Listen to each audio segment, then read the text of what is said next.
election, it's best not to have these programs. And Mr. Puri asked me, was Parliament working today?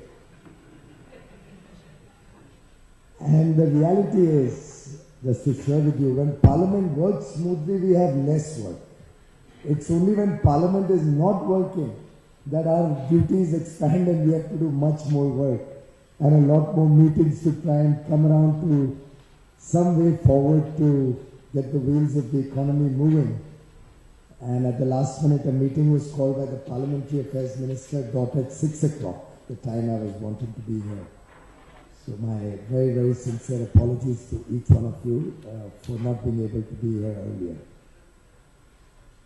When I was first informed by Mr. Chengappa about the award, I think I spontaneously agreed, because I have been one of those who, not only after becoming a minister, it only strengthened my conviction, but much before that on several occasions, particularly on television debates, when we were discussing economy, when we were discussing government working, even while we were in the opposition, I have very consistently held the view that public sector has a very important role to play. Public sector cannot be wished away, particularly in a developing economy. And more importantly, I personally think public sector can do wonderful work and provide extraordinary results.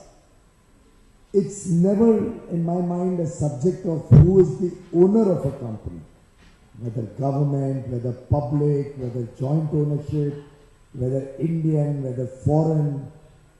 It's more to do with the kind of leadership an organization gets, the vision that is provided to an organization. And I'm absolutely convinced, after having become a minister, that the public sector companies, more often than not, are bogged down with constraints which are not necessarily of their own making. At times it could be political constraints, at times it could be constraints of the law of the land, at times it could be a simple constraint as the philosophy of getting the L1 tender as the contractor, irrespective sometimes of quality parameters, irrespective of the ability to perform. And then of course there is the, I wouldn't say the most difficult problem on the table, but something which dissuades honest people from doing their work efficiently, whereas the dishonest probably don't even bother about it, is the problem of the vigilance and the mechanism of CBC, CBI and all of these institutions, which while necessary are sometimes creating a situation, a kind of a fear psychosis under which good officers tend to underperform. And I'll elaborate that a little bit more as we go further. But my own sense is that once you empower a public sector organization, give them autonomy, don't have political interference in their working. If at all you are interfering or if at all you are taking interest in the working of the organization, do it with a certain degree of competence, certain degree of technical expertise, innovative thinking, then it's probably welcome. But if the objective is purely political and you take decisions for political considerations, you are certainly bound to cause a loss and result in the downfall of the organization. I won't get down to taking specific names, but we have all seen how some very, very outstanding organizations, how Maharajas of this country have been driven down to the ground. Maharajas, Navratnas, Maharatnas, all of them included, have been driven down to the ground under political influence. You have also seen at the same time organizations in the public ownership space which have excelled, which have done some fantastic work. In my own ministry, if I may take an example, while everybody knows about NTPC, everybody knows about different companies, PGCIL, now Coal India also is in that league. But let me draw your attention to a company called EESL, Energy Efficiency Services Limited. It was a small wannabe organization. Its share capital was probably 100 crores. In all of 2013-14, it had procured 600,000 LED bulbs, 600,000 in the whole year, and at a particular price in a particular manner. That same organization, EESL, which probably was in double-digit turnover until that year, will this year, in the current year, be procuring and distributing with zero support from the government of India, zero subsidy, absolutely zero, would probably be giving out, I would think, in the range of 60 to 70 million bulbs, LED bulbs, in 1 year. From 600,000 to 60 or 70 million. We are talking of 100x growth in such a short span of time. 100x from 1 year to the other. Of course, in terms of turnover or profitability, may not be. Because what they were procuring at 310 rupees a year and a half ago is now being procured at 72 rupees 60 paise. So efficiency, better public service, all of those other incidental benefits apart, you have a shining example. If you give them a good vision, empower them to work honestly with no extraneous considerations, and give the back-end support that you are available for any decision making, any support that they may require in the course of the program. A small company which probably had 30 or 35 people, now they are in the recruitment stage. A 30-35 people organization has run a program as humongous as this. So where they procured 600,000 1.5, 2 years ago, now they are at 4 lakh bulbs per day.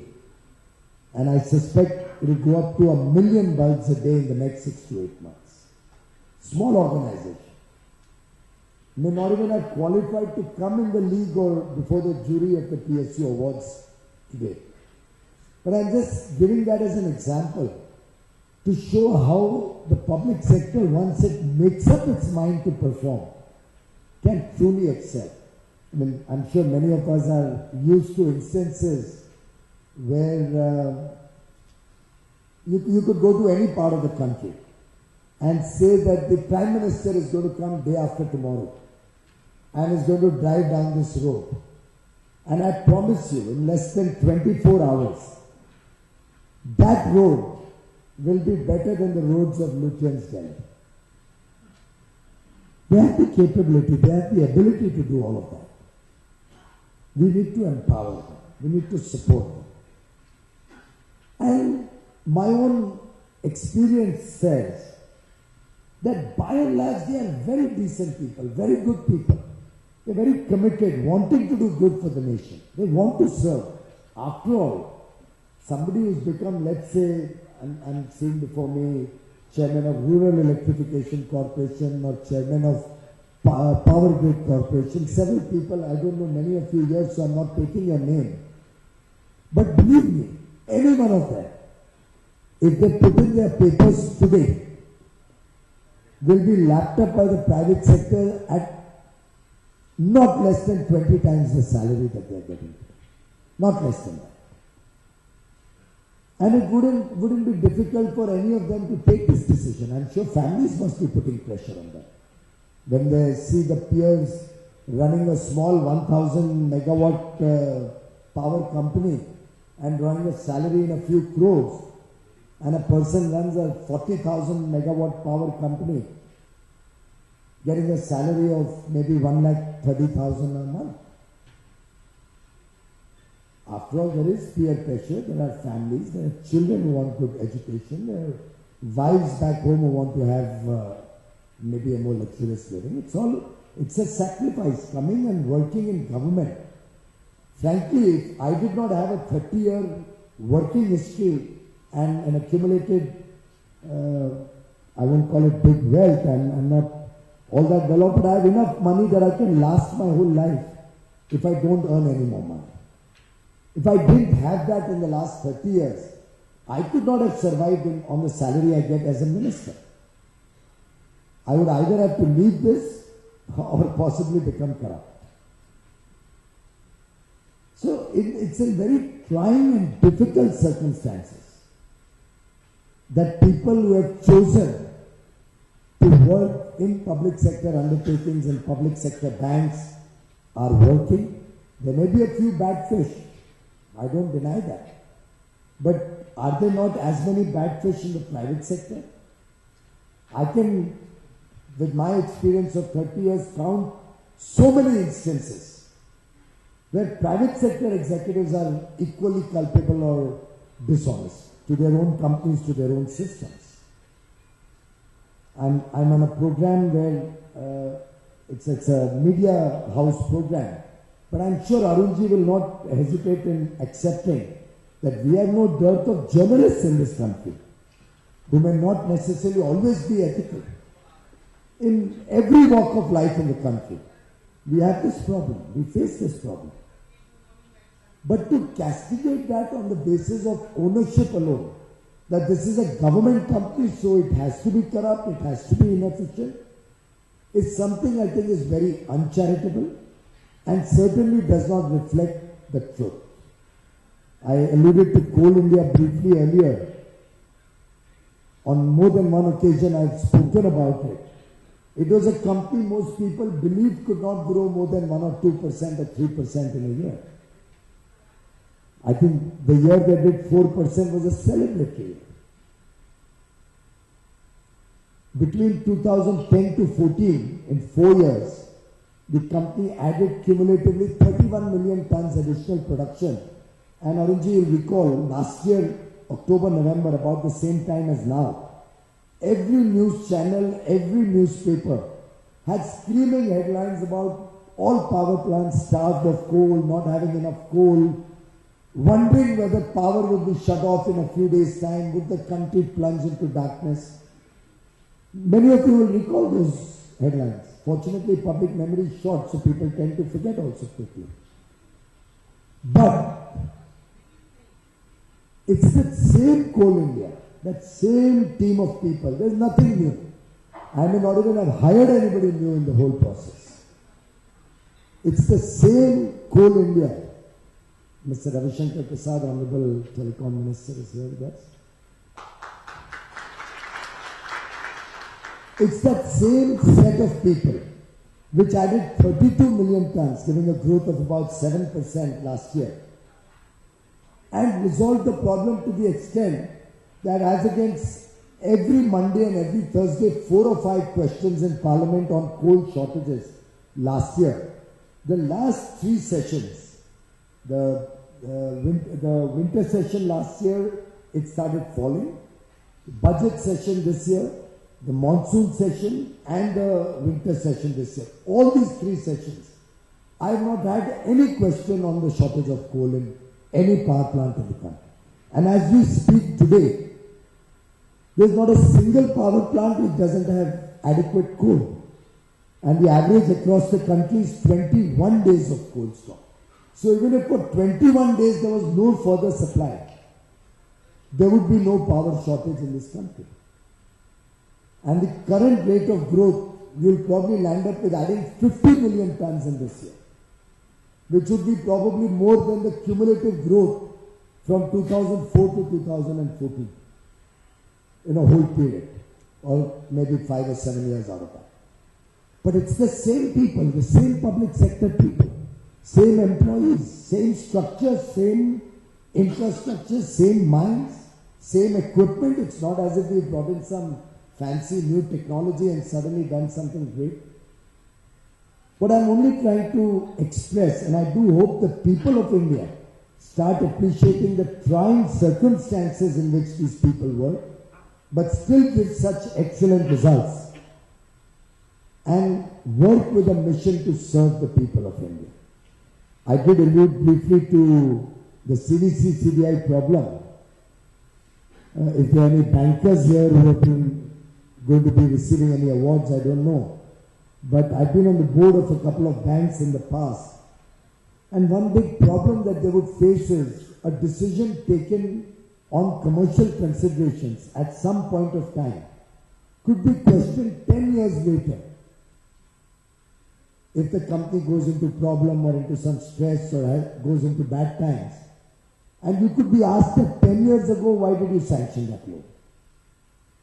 Now, I think that's extremely uncharitable if after 10 years when circumstances change, and in hindsight everybody can be wiser, to ask such questions, unless you can prove malafide. And therefore, I think while Ravi Shankarji was the Honorable Law Minister, he proposed an amendment which is now pending in Parliament. And since in any case nothing was getting passed, we finally had to push it to the Select Committee of Parliament a few days back. Ravi Shankarji proposed an amendment to the Prevention of Corruption Act.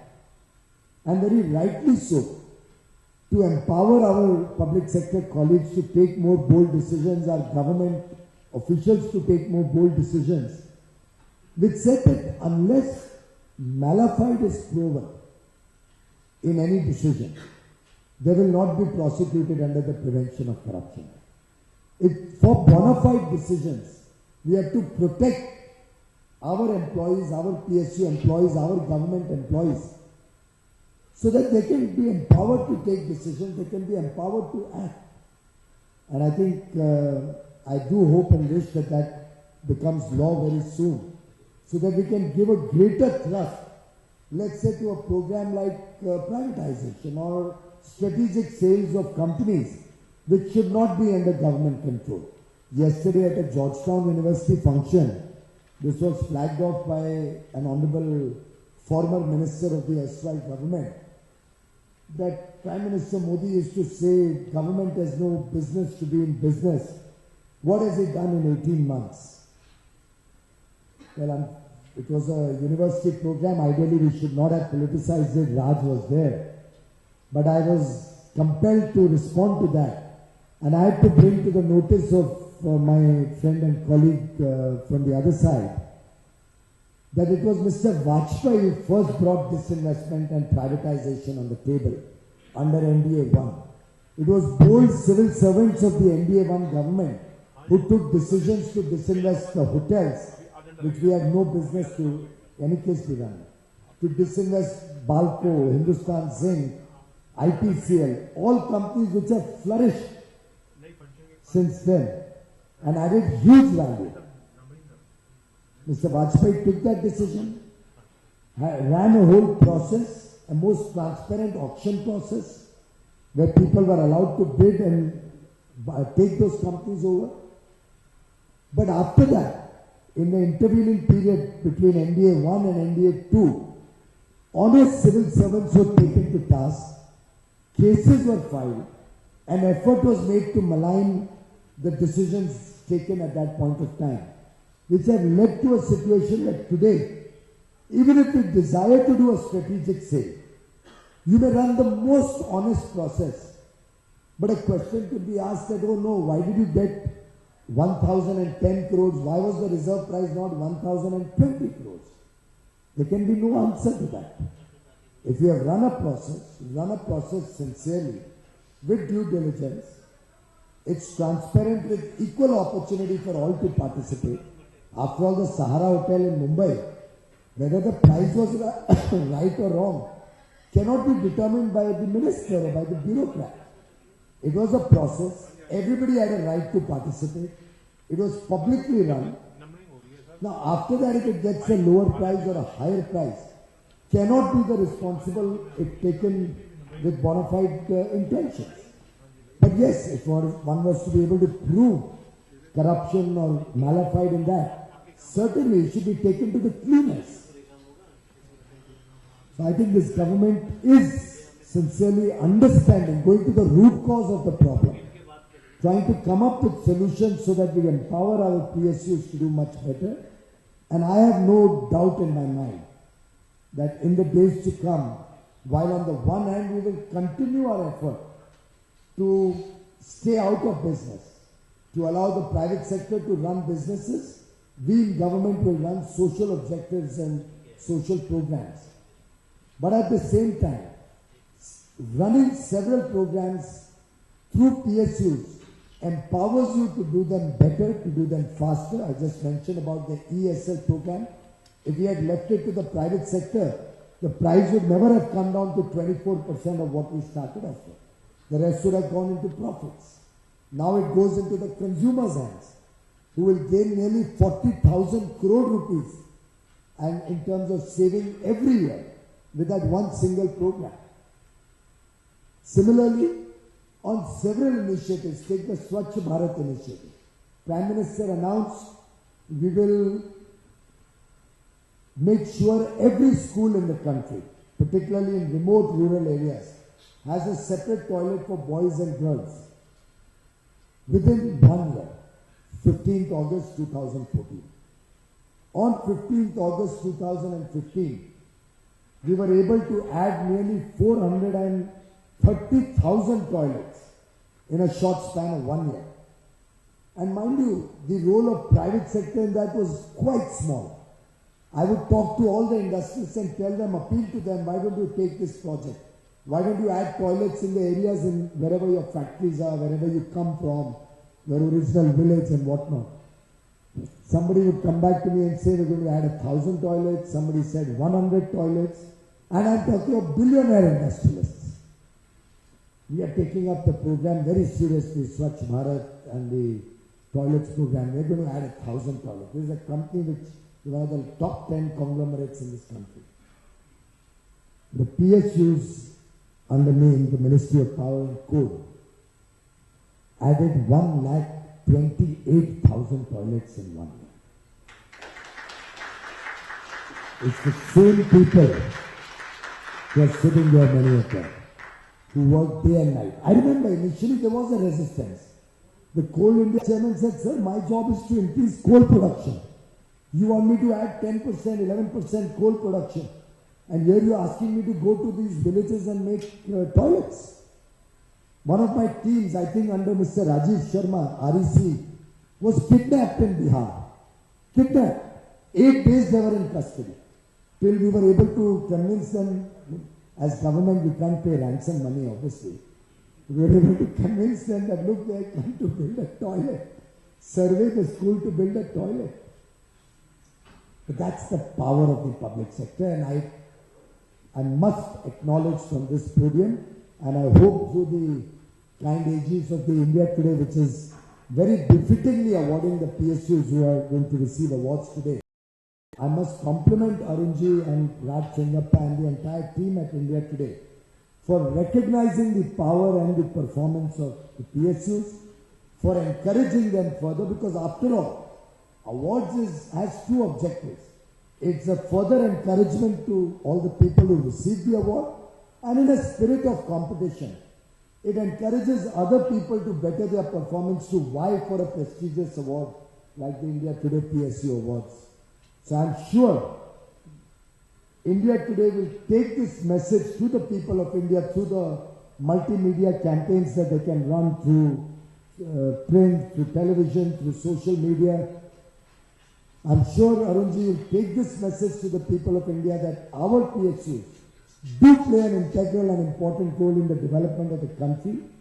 Whenever anybody comes across instances which need to be flagged off, which are unethical or incorrect, please do that. We would love to know more about where our shortcomings are. We'd love to correct our shortcomings. But we would also do believe that while the stick is welcome when we go wrong, do continue to also give our colleagues the carrot to encourage them and further promote their work, further promote efficiency in their operations, and further empower them to serve the people of India. Thank you very much.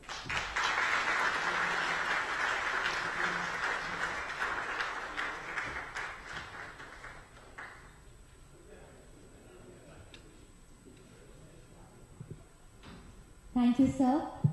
It's always a pleasure to hear you speak, and thank you for giving us so many story ideas. I've taken down 3 already, so thank you. Can I please now extend a very warm welcome to the Honorable Union Minister of Communications and Information Technology, Mr. Ravi Shankar Prasad.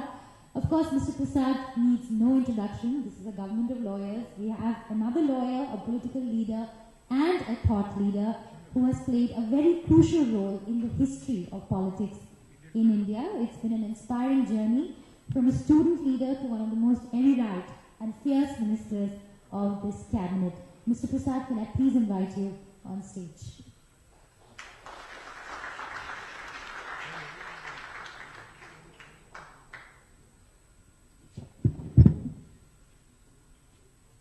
My distinguished colleague in the Council of Ministers, Piyush, Mr. Arun Puri, Rajangappa, officers, ladies and gentlemen. At the very outset, on a point of clarification for lawyers, there is a difference between this government, where lawyers are minister, and the previous government. Here, the lawyers you are talking about were activists first in their student life, which you also acknowledge. Came up the cadres, rose in the party, and became ministers. They were activists first, party activists first. On the contrary, on the other side, they became eminent lawyers, hopped parties, and became ministers. Therefore, this is the government of activists first, who are also lawyers and good lawyers. So that point needs to be clarified. First of all, Arunji, since it is a function to award PSUs, let me begin with a note of nostalgia. It is nice to see BSNL sponsoring this program. That is also an indication of the change. BSNL was in a profit of 10,000 crore when Vajpayee government left office in 2004. And when we returned after 10 years, it was in a loss of cool 8,000 crores. That was my legacy. I am sitting in the Sanchar Bhavan, which had its own legacy from 2G to everything. Today I can tell you, apart from completely transparent, and yes, Piyush and me both had to preside over 2 departments which were in the news, quote unquote, for all the wrong reasons. We went for a spectrum auction, 1,10,000 crores. He went for coal auction, 4 lakh crores. That's how you change it. But what is a matter of great assurance for me, heading a PSU-led Ministry of the Communication, was the turnaround of BSNL. And in 13 months, BSNL has posted the highest revenue earning in the last 5 years of 27,000 crores. BSNL for the first time has come into operating profit from operating loss of 602 crores. And the most surprising, its revenue has risen by 4.1%.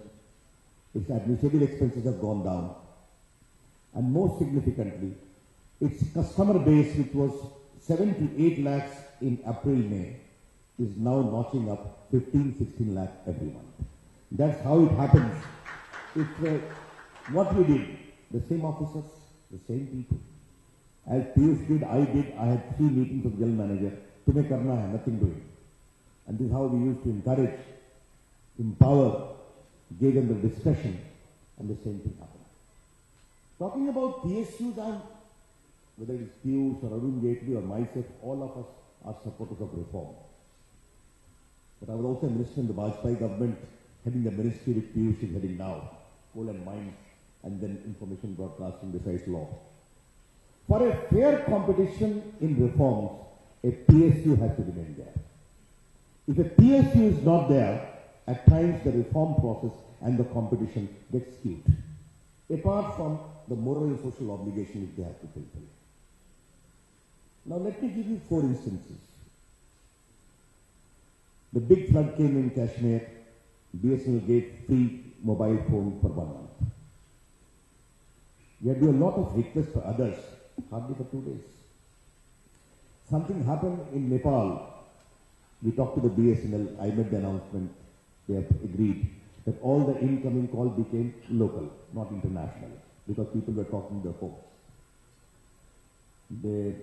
Your channel asked me publicly, what about others? I can only appeal to them. And I understand they also announced. And a very distinguished television reporter was watching me saying this. He believed that my appeal will be properly adhered to. And thereafter he started faxing all his stories on mobile and otherwise. And one day he told me he was coolly given a bill of only ₹6 lakhs. But as far as BSM was concerned, everything was local. Recently, the floods in Tamil Nadu and Chennai. Again, BSNL gave 1 week mobile free, 1 week STD free, no disconnection in the event of non-payment of bill. These social obligations only PSU can do. And the sheer diversity of India and the kind of social obligations that the government of the day has to discharge, it is very important that a healthy PSU must be in India. Within that larger context, that I quite compliment you for having this program where good PSUs are being rewarded. PSUs limitations also need to be acknowledged. Whenever I see private companies, they have got big ads, they have got ads now. It is difficult to open newspapers for first 3 pages because it is only filter advertisement. PSUs do not have that luxury. The kind of accountability PS have to undergo, I have all the respect for all the standing committees and parliamentary committees. I have been a member of that also. Now one day I had to take a very urgent meeting, an important office bearer he said, sir, what to do? Chairman Sahab ne bulaya. Now let me handle it. It was more important. I gently pursued him. He will come to you later on. Private people do not have that obligations. Parliamentary obligations, judicial obligations, the state of PILs on transfers and posting. I remember I was a lawyer, a particular company engaged me to appear for them. And this incident is very important, Arun Puri, to understand the hard conditions under which PSUs work.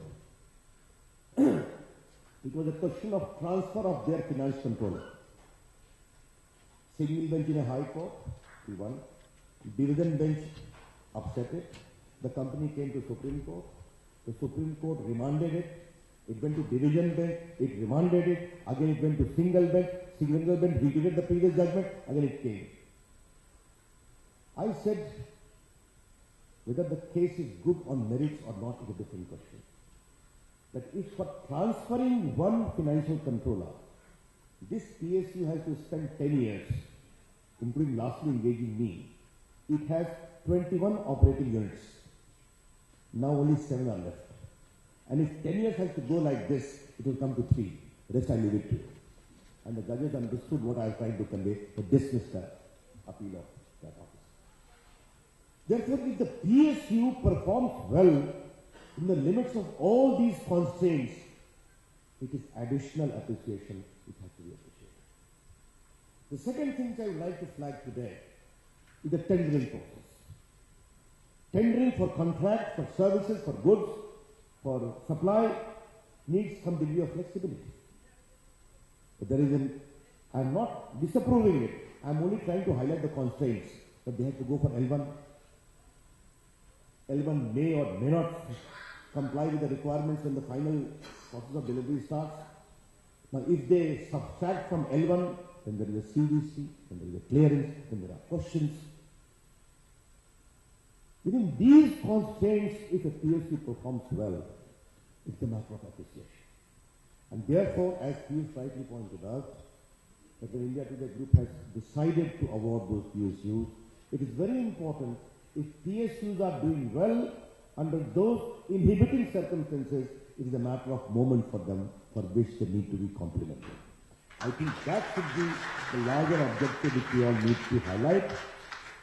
Yes, when I see a lot of PSUs are cash rich, a lot of PSUs are not.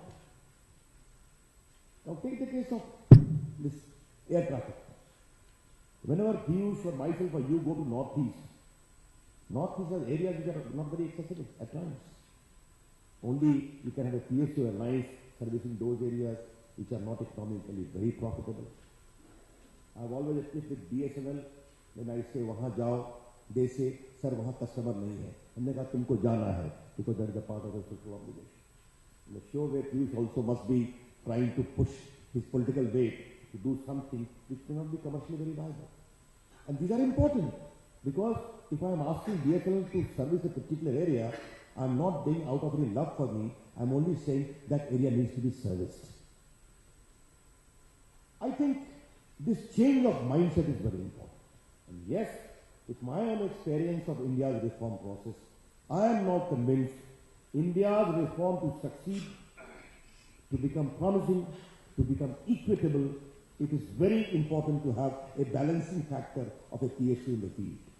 Once the PSU is there in the field, then rabid, if I say so, naked competition takes a different balancing color. It becomes more equitable, just and fair. I think these are some of the observations I thought I need to highlight. I think I am very happy. I would like this whole process of award giving to be enlarged. That is very important. I was thinking, suppose it had been award for the best corporate house of India by Arun Puri Group, the entire ambience would have been different. More color, more pageant, more diversity, more cameras. Good luck to them. I don't mind it. But I think the PSU guys also need a little bit of respect for the hard work they are doing.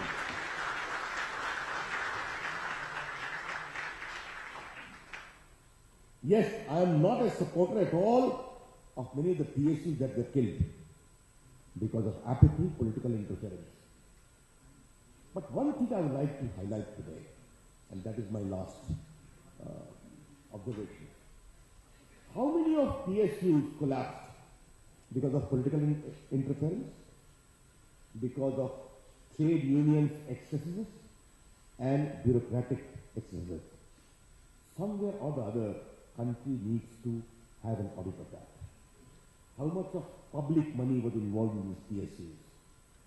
When I go to say Ranchi, Hatia, I see that massive complex. I'm very happy that Coal India is doing well. When we became the Coal and Mines Minister, Piyush, Coal India was suffering a loss of 1,400 crores in 2001. And Bajpayee gave me a mandate to Sudharo.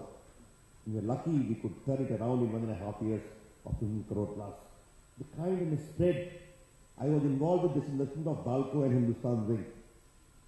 And today I've gone to persuade the officers to agree to this investment of Hindustan Zinc. It came under me. We also went to do the same with Balco. Today they are doing quite well. On one side is the positive story. On the other side, these audit issues also have to be explained at some point in time so that the roadmap of future is promising and assuring. I would like to congratulate all the PSUs who are going to win the award today. And Mr. Puri, I'm also, as a Minister of IT, I'm dealing also with innovation these days. India's innovation roadmap is becoming very exciting. A lot of patents are coming. And how India is innovating, I just wanted to give you one instance. I have come with a program of call center BPOs in small Mufassil towns of India. And how it started, I had gone to Bangalore after becoming minister, and young boys from Bihar and UP met me to do something which can go back to our villages. We decided to have 48,000 seats, which we have allocated to different states as per the census population. And we will also be giving some subsidies. 48,000 for UP means 8,800. That means 88 call centers. Bihar 4,400, 44 call centers accordingly. And we have excluded those areas which are digitally rich, Gurgaon, Delhi, Chennai, Mumbai, Pune, etc. We went for expression of interest. Against 1,48,000 seats, we got expression of interest of 1,25,000 at 190 locations. And from the smallest places of Bihar and UP and MP and Maharashtra, I was seeing the list, I was amazed. A great potential is there. But what is important is a lot of innovators are coming. And today I would like to compliment one young IIT lady graduate of IIT Delhi. She came with the idea of a BPO in the Madhya Pradesh, working with an NGO. The innovation canvas of India is indeed very, very promising. The reason as to why I talked of innovation, Arun Puri is innovation personified in coming in with new ideas as to how to encourage people. In that context, I see PSU's award as a great milestone. Good luck for him and for this organization, with one caveat. Next year, it should be more glittering. That's all I will say that. Thanks a lot. Namaskar.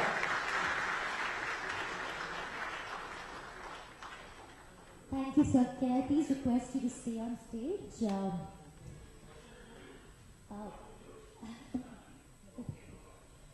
Sir, any questions from the audience?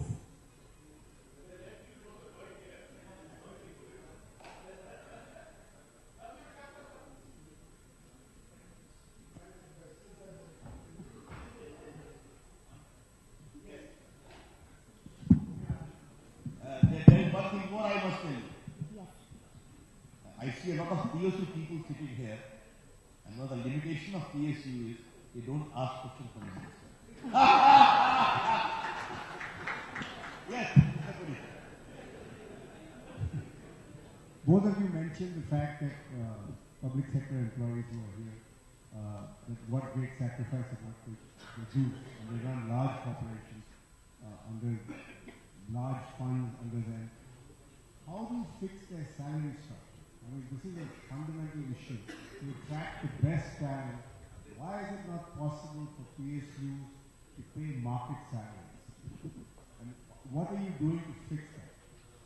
Well, That's a long-term solution. That's a larger question, and it has long-term implications. Because if you are a PSU, you have to abide by certain norms, certain standards. The board will be given the flexibility of it. But we cannot have a scenario where CMD of this PSU is getting 10 lakh per month and the CMD of this PSU is getting 50,000 per month. It is very not acceptable. That is not a norm as far as PSUs are concerned, and that may be one of the inhibiting factors. What I would think that if a PSU is doing quite well, the incentive and the bonus structures we can enlarge and also accelerate and maybe enhance. But the salary part completely free as it is there in private sector, I don't think that is possible. This is my view. Because being a politician of some experience, Mr. Puri, I always say, one is the ideal, one is the doable. I'm trying to mix the two, ideal and doable. To reform, in the sense that you have to insulate the PSU from the rest of the civil service. So if you would like to add something, I just wanted to giving a tip to you to enhance the salary of the Full India CMD. Huh? Well, he probably deserves it. No, I think that's a very good suggestion. We did try to advertise and attract the private sector to come and work for the PSUs. I remember when Coal India was looking for a chairman, I went all over the country, in fact even on international magazines I advertised, trying to attract the experts to come in. Of course, not many people even applied. And right now the NTPC applications just got over. Hardly any private sector people applied. One could be the inhibition of lower salaries. Though personally I think it's not only that, because lower salaries, there are many good people who want to serve the nation and are happy to look at lower salaries. Of course, as an aside, I got a 7-column article criticizing me for having advertised all across the country for inviting private people. That criticism I certainly got. But in terms of salary increase, what Raviji said is a good idea. We calibrate that gradually through performance incentives. Recently, Coal India, which had a performance-related pay issue pending for 7 years, since 2008, and it caused a lot of angst in the whole organization. For 7 years it had not got resolved. The Union Cabinet very recently, a few months ago, approved that, and that has gone down extremely well amongst all the employees of Coal India Limited, all the management employees. one big problem why this is not being addressed is the socialistic pattern that was adopted at one point of time, which said the Russian philosophy or the communist philosophy that the difference in salary between the lowest paid employee and the highest paid employee should not be more than so many times. So there's some 3x, 4x restriction. I think that is what is holding back.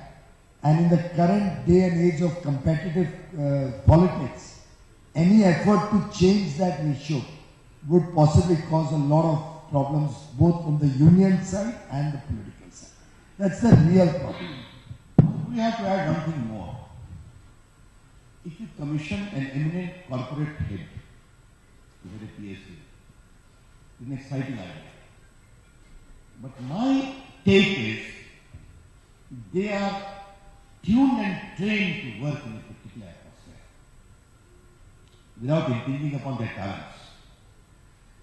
While working in a PSU, as I outlined in my initial observations, you have to work in a very inhibiting circumstance. And you have to deliver.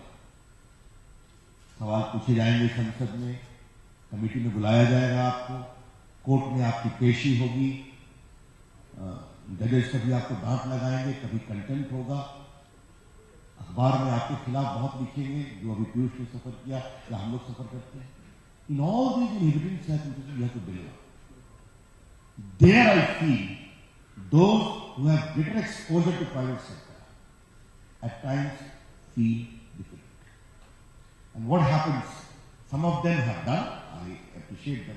Many of them withdraw and start writing big articles in the newspapers. इस देश में कुछ नहीं हो सकता. So you have to meet both of them. And therefore I say, what is important to make PSUs professional?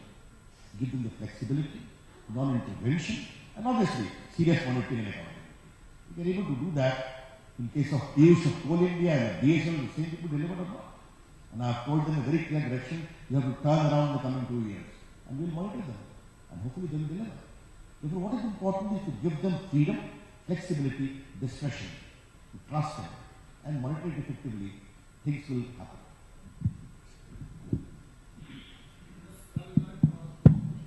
To me or to Piyush? Piyush, yes, power man. This is a super opportunity to have you both on stage, so no one's going to miss that opportunity. Because here I thought all of us are from public sector, the officers are here. I have been the CMD of NSPC earlier. I have been the CMD of NSPC earlier. I am just seeing that government is making many progress in power sector. But one thing is not happening, that it is technically correct position is not being done. Because in your government, I thought when the first NDA had come, Mr. Prime Minister Bajpayee at that time approved the hydro policy, and Kumar Mohan Sahib was the minister. And I have persuaded that policy, and I have explained him what is the importance of hydro. All other seniors are sitting here. I'm challenging everybody, if anybody can question my whatever I'm going to say here. Just see, today you are putting a lot of the stress. Not just I'm asking the question, because I have to say the background. The question is very important. Because I'm asking on the hydro sector. Because today government has shifted its policy from the hydro sector. Finally, what will happen? Power sector will be meshed. Just you are putting solar. In daytime you will have the solar, but unless it is supported by compensatory scheme, you cannot take the benefit of solar, and unless you have power, because it is prime mover for all these sectors, unless you really think for the power, because to give quality power, any power, just so what we are going to do, maybe just I want to ask what we are going to do for hydro, pump storage and storage project, which is essential, and this your government, first NDA has made the policy for development of hydro sector. Well, certainly hydro is very important. We stand committed to that. Our first effort is to resolve the 4 or 5 very large projects which are stuck for several years. I don't know if you are aware, Teesta, which had been stuck for several years after being 90% complete, has just restarted on 1st October after relentless discussions and deliberations with all stakeholders. So the first task is stalled projects should come on track. there is a task force which is working on developing for the future a more robust framework for hydro, especially considering the political compulsions, problems of riparian states, problems of the local area, the problems of e-flow, the problems of ensuring that rivers don't dry up during different seasons. So there are many environmental concerns related to hydro. We want to address all that and come up with a holistic vision, not to do piecemeal things which tend to get stalled going forward. Alright, sorry. We can talk bilaterally. We can continue the conversation offline. We have an entire evening planned. I think the others who want to ask questions. I'm sorry. I'll meet you He would meet you after that. Just a quick question to you. The government's strategic position is known, that government should be in business of business. But there seems to be an impression that this pace seems to have slowed down. What, in your opinion, is the reasons for this? While the government is committed strategically, it doesn't seem to be moving fast enough. I don't know what makes you say that. In the last, this time, most of the current meetings, you must have committed this investment of a particular portion, not this expansion of any Noraka PSU, very good now. Before that reform, and there I have a very serious reservation. This investment should not be made the only condition of judging whether reform is on or not. The same thing has become the benchmark in 2001, which led to some positive results, some negative results. Many people said it has been handled differently. Our intention was very clear. Therefore, on the issue of opening up, for instance, certification, trusting the people to certify their abilities is being accepted upon the highest level in terms of all the investment in digital economy. I think that is by itself a great reform process.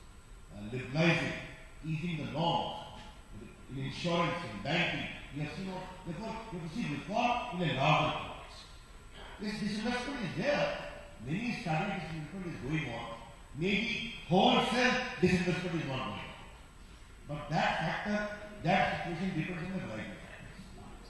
Market also, suppose we try to sell it in a hurry and we don't get the best return. Will it be right? So can I just add to that?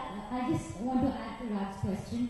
That's a fair point, that it's a call out of the market also. But we also see government getting into a lot of businesses.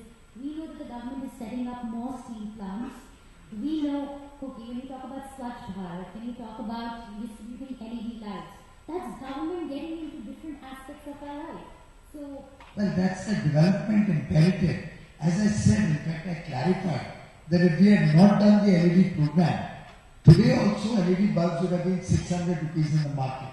My own wife has bought them at 500 and 600 rupees for my home. And it would never make economic sense for a poor man who couldn't afford to get it at 600 rupees. And even with the technology and prices coming down, the consumers wouldn't benefit, there would be a windfall gain for the private sector. Because ESL is there and it is procuring, we've been able to scale up the program.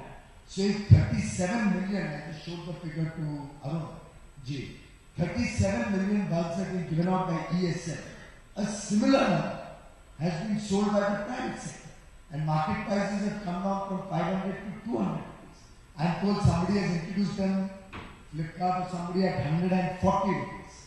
So imagine the price fall is ultimately for the benefit of the people. Steel plant expansion. You don't want sale, any company can just stop growing. It has to have its own separate company that's been set up to set up more steel plants. If SAIL was expanding its capacity, it would make... Which is the separate company? It could be a subsidiary of SAIL. There's no new company coming up for steel plants. I think that I would love to be informed if anybody is aware that we are setting up a new company, new government funding. This government has not funded 1 rupee into any of the, except the banks which are currently under stress. And you're all aware that we cannot go down below 51%, which is by law in Parliament. And to do that, we need Parliament to function. If at all, we have to even try and change that. So I can reassure you, government is not getting into any new business. Existing companies do have plans to grow. If Coal India doubles its production to 1 billion tons, it's got to serve the people of India. And the point which I had said about Prevention of Corruption Act, it is the point which is holding back private strategic sales. And I'll tell you one interesting aside, how the country suffered because of this. Balco and Hindustan Zinc are in arbitration because of the residual stakes. I think most people know about it. At one point of time, about a year ago, there was a possibility we could have got not only the share market price in the stock exchange, but possibly a 25-30% premium over that to disinvest those shares. At that point of time, no officer had the gumption or was bold enough to sign. Even if I wanted to sign, the officer said, I will not sign it, allowing a negotiated settlement. And we couldn't do anything. The whole commodity business has crashed in the last 1 year. We all know that. That same disinvestment which could have got us 30,000 crores 1 year ago, we won't get 10,000 crores today. Who suffered? The people of India, the government, which represents the people. So there are some changes which are called for. We are wanting and willing to do that bold changes. Prime Minister does not want government to be running airlines and hotels and whatnot, despite they're playing a very important role in times of calamity. After all, Yemen, no private sector, as he said earlier, no private sector guy was willing to fly down to Yemen to evacuate the 5,000 people that we were able to pull out. It was the Air Force and Air India planes which did that. So there's always, I remember Swiss Air had gone down and under a few years ago, if you recall. The Swiss government bailed it out because they wanted a national carrier. Suppose we didn't have Air India today. And remember the days when Kingfisher pulled it out. There were 3 airlines there. There would have been a runaway increase in prices. Who would have suffered? The people. Add one thing to what you said, just one thing. Sometimes the state intervention is required to boost infrastructure. The National Highway Program, which started in the government of Mr. Bajpayee, would not have been a success but for state intervention. The state intervention only accelerates the process of private investment and private activity. This is how the both things happen. Thank you so much, sir. Thank you very much. Mr. Kumar, please stay on stage. We're going to begin the award ceremony. And can I please invite Mr. Puri also to join Mr. Goyal and Mr. Prasad?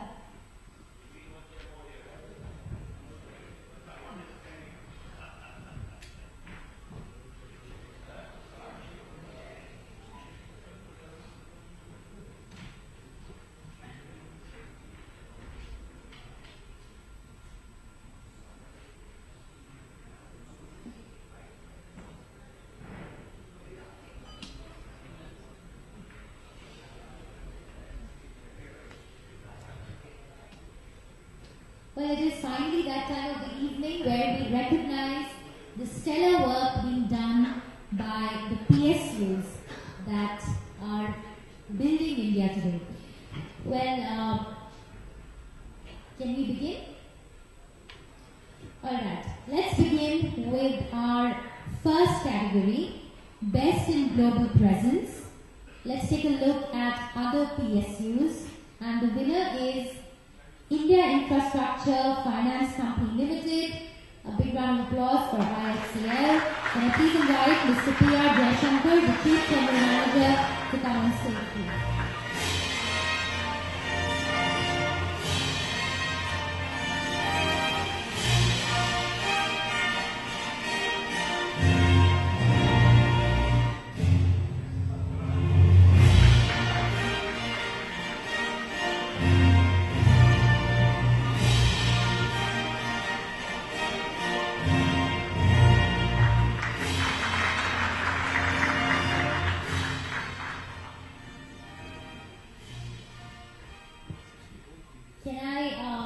Can we look at the second category, the Mini Ratna category, and the winner is Rights Limited. Can I invite Mr. A.K. Jain, Managing Director, to please come on stage to take the award?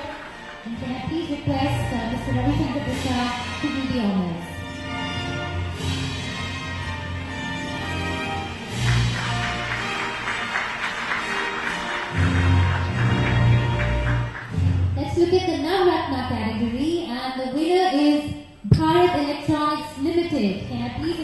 Mr. Girish Kumar, Executive Director, Radar, Ghaziabad Unit, to please come on stage. And can I request Mr. Goyal to give the award, please?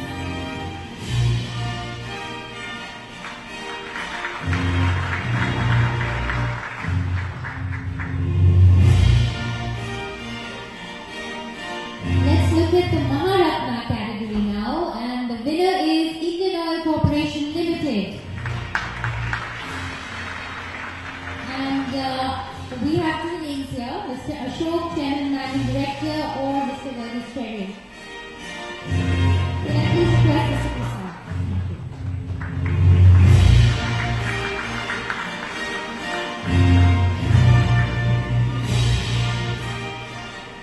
Let's move on to our next category, most eco-friendly PSU. In the other PSUs category, it is Uranium Corporation of India Limited. Can I please invite Mr. A.K. Sinha, Officer on Special Duty, to please come up and take the award.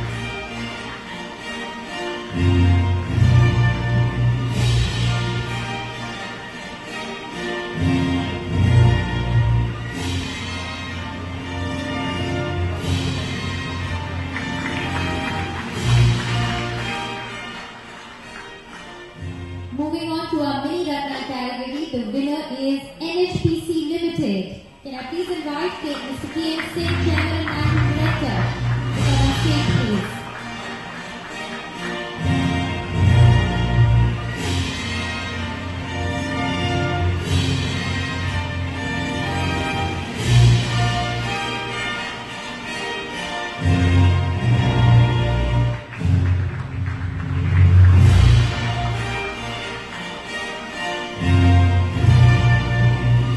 Let's move on to our next category, the Navratna category, and the winner is Bharat Electronics Limited. Can I please invite Mr. Girish Kumar, Executive Director, Radar, the Ghaziabad Unit, to come on stage, please?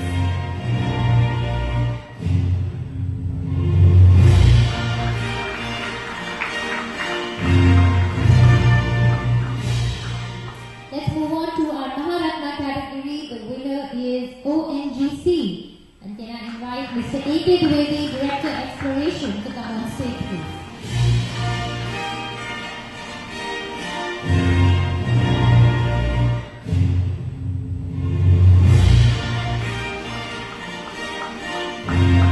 Moving on to our next category, Best in CSR and Sustainability. The winner in the other PSUs category is once again Uranium Corporation of India Limited. Mr. Sinha, can we have you back on stage, please?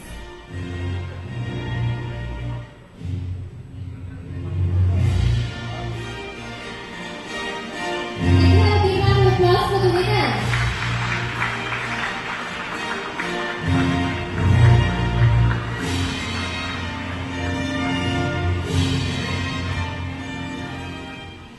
Moving on to our Mini Ratna category, the winner is Cochin Shipyard Limited. Can I invite Mr. N.D. Verghese, General Manager and Head CSR of Cochin Shipyard, to come on stage, please?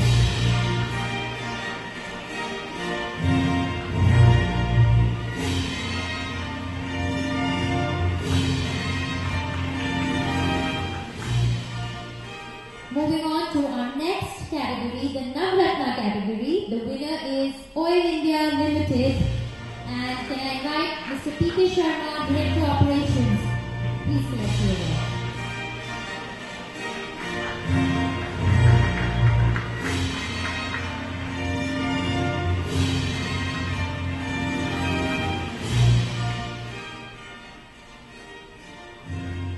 And in the Maharatna category, it's Indian Oil Corporation Limited. Can we invite Mr. Verghese Cherry once again on stage, Director HR.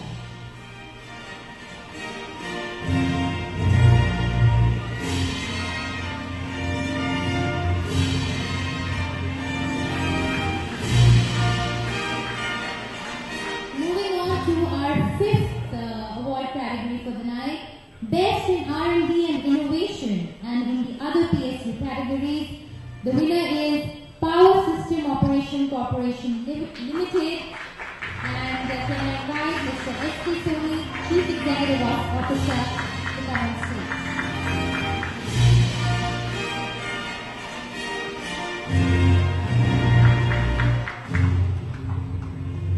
In the Mini Ratna category, the winner is Rajasthan Electronics and Instruments Limited. Can I invite Mr. Rajiv Sharma, Chairman and Managing Director of Safety.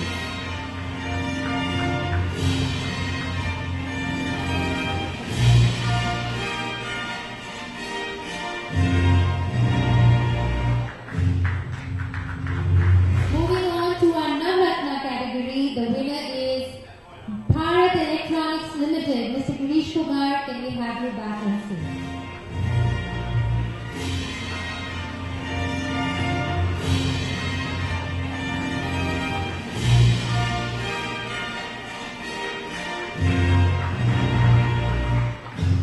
Moving on to our Namaratna winner in this category, it is Bharat Heavy Electricals Limited. Can we invite Mr. Atul Sopti, Director Power and Finance, and Mr. Subrata Biswas, Director Engineering R&D, to come and collect the award, please.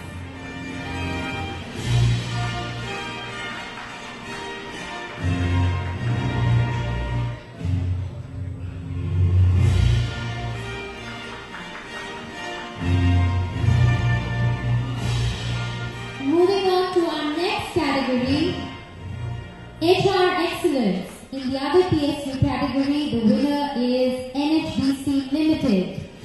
Can I invite Mr. G.P. Patel, the Chief Executive Director, to come on stage, please?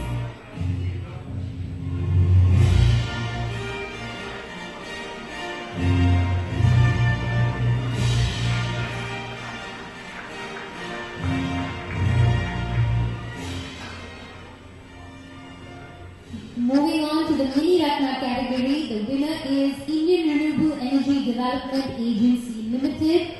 Can we invite Mr. K.S. Copley, Chairman and Director on stage, please?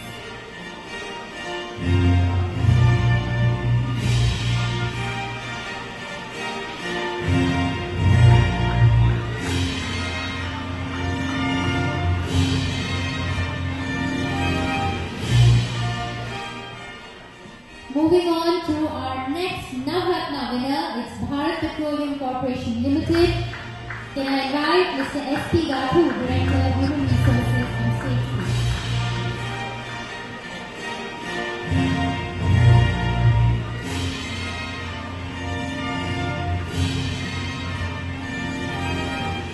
And in the Maharatna category, it is Steel Authority of India Limited.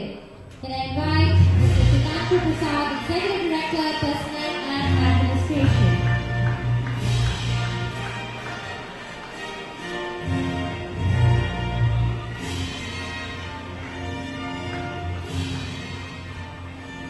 Moving on to our next category, fastest growing. And the winner in the other PSU category is REC Transmission Projects Company Limited. A big congratulations to Ms. Ritu Maheshwari, the CEO.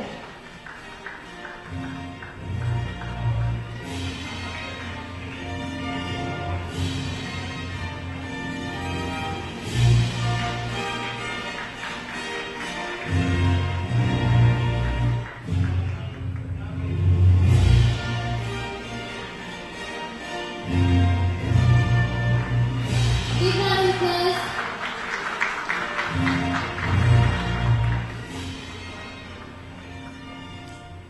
The winner in the Mini Ratna category is Kamarajar Port Limited.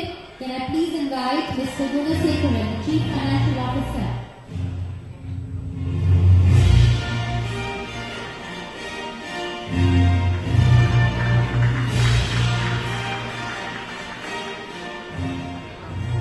In the Navratna category, the winner is Rural Electrification Corporation Limited. And the winner is Mr. Can I invite Mr. Rajiv Sharma, Chairman and Managing Director.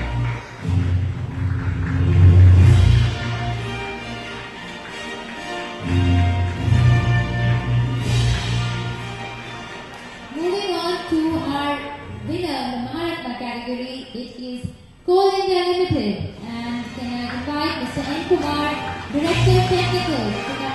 please.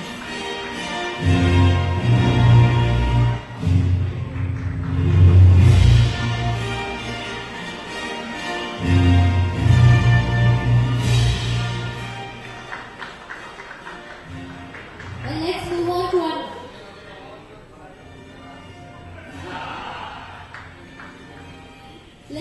to our next category, most valuable PSU, and the winner in the other PSU segment is Barmer Lorry Investments Limited. Can we have Mr. D.K. Batra, Senior Vice President, Coordination, on stage, please?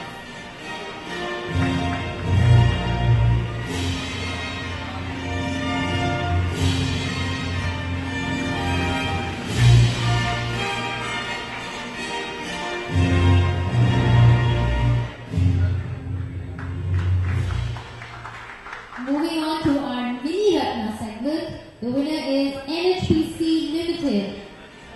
Can I invite Mr. P.F. Singh, Chairman and Managing Director of NHPC on stage, please?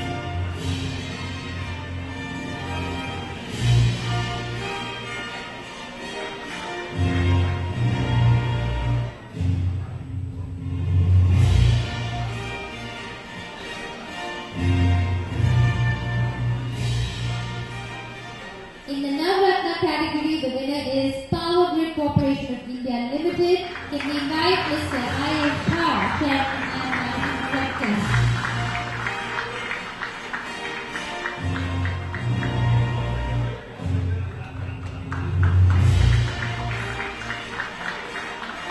Mr. Goyal looks more thrilled than the winners. And the most valuable Maharatna is ONGC. Can we invite Mr. A.K. Dwivedi, Director, Exploration and Safety?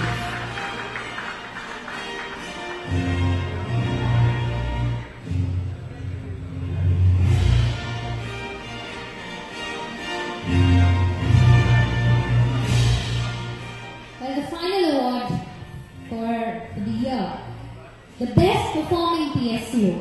In the other PSU category, the award goes to Power System Operation Corporation Limited, Mr. S. Soni, Chief Executive Officer, and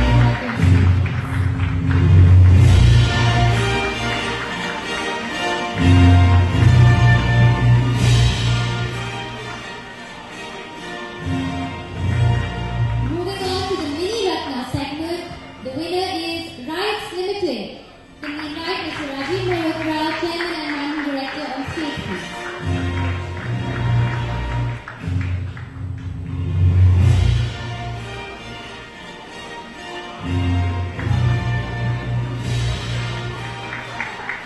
In the Navratna category, the winner is Power Grid Corporation India Limited. Can we invite Mr. Jha, Chairman and Managing Director, please?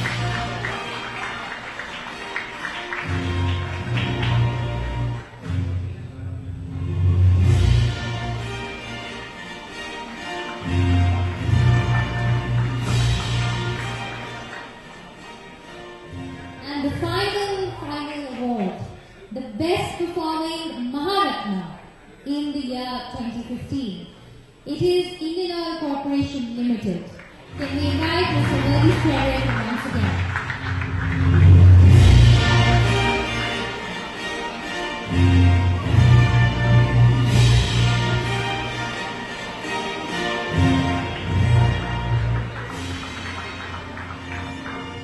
Can I please request you to stay on stage for 2 more minutes, because we're going to invite all our winners back on stage with their trophies for a nice photograph which you can nicely display in your offices.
giving us inspiring stories to write about. We hope we see you again next year. Please do join us for dinner.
Ada